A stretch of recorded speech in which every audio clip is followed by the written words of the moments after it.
Jack, this is a trip down memory lane. It's a nostalgic trip.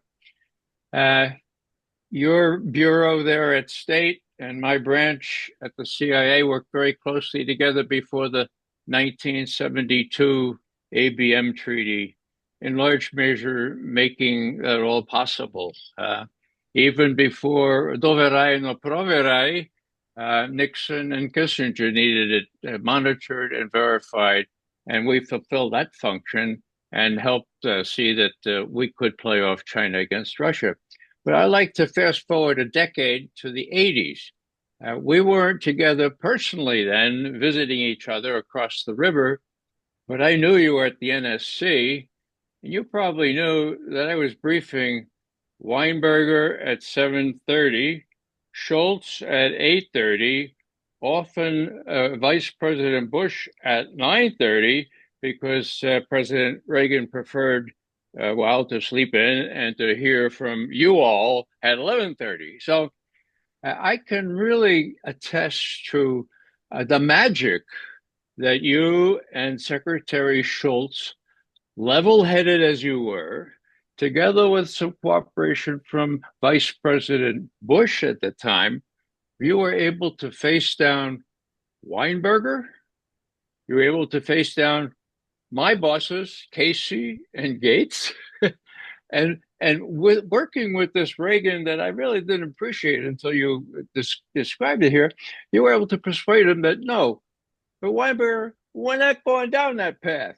That's terrific because I was telling Schultz what we professional Russian and Soviet analysts felt, and I was going very light on the business that Gates and Casey were saying, that the Communist Party of the Soviet Union will never ever give up power without a bloody struggle. Right? At one point, Schultz was invited to Moscow. You may remember this. I was getting the piece of ticker as I went in to brief him.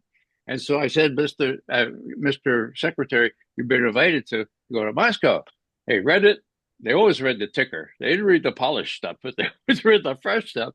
And he said, Ray, I suppose your people, Gates and Casey, would say it'd be a bad idea to go to meet with Gorbachev. And I looked at him, I said, Mr. Secretary, you know that I don't always agree with my people. And he smiled, okay? He had a certain trust in what I was telling him because I was in touch with the people at the analysis group and FBIS and other people who really knew which end was up. So I'd just like to say thanks for that, and then also to point out that the 80s were no bed of roses. In 1983, as you will remember as well as I, that was the evil empire charge. Yeah. It was also the downing of KAL 007. Now, this is an example that people might learn from.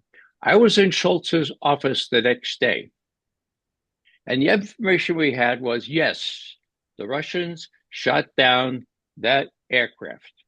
Did they do it deliberately? I had some specialists with me. They nodded, yes, they did it deliberately.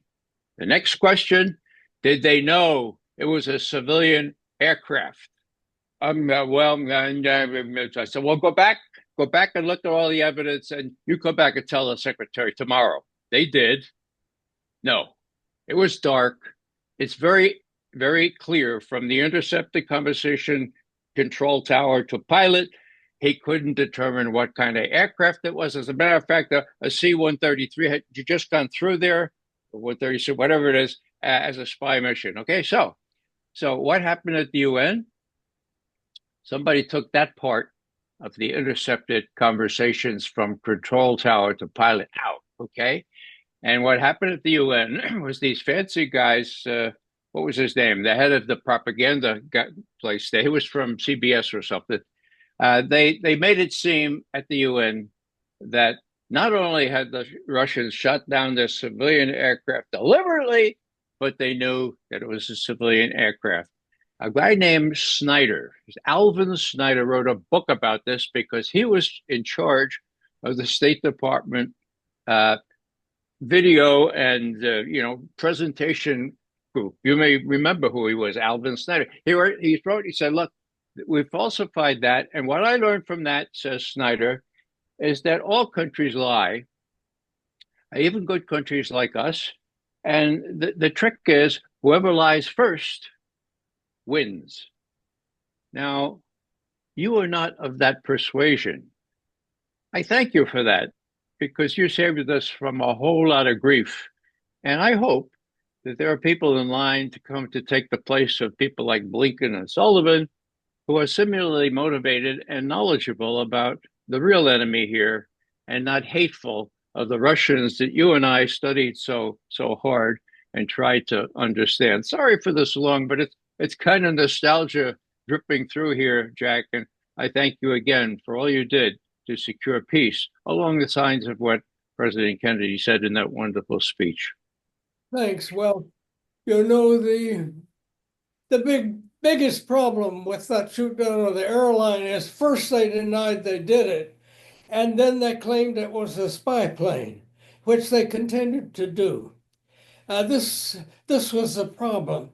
If they had said, "Oh, this is a horrible mistake, we're sorry," we could have dealt with it. And it was the second time they shot down a plane. I was the DCM in Moscow when they shot down also a Korean airliner that had strayed, and it had a lot of Americans on board.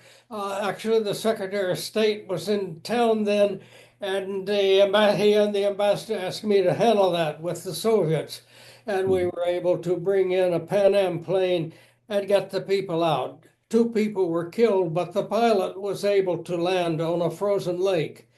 Now, we still don't know how the Koreans got off course, but with that experience, they should have been more careful. And it's clear from the intercepts on what the pilot done, he was told to shoot down the target.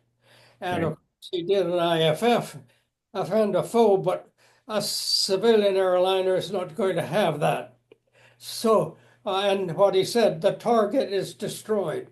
So he was not really instructed to figure out whether it was a civilian airliner or not. But I say what really got us was, first of all, their denial they did it at all, and then their claim that it was a spy plane. And they continued to say that even when Schultz met with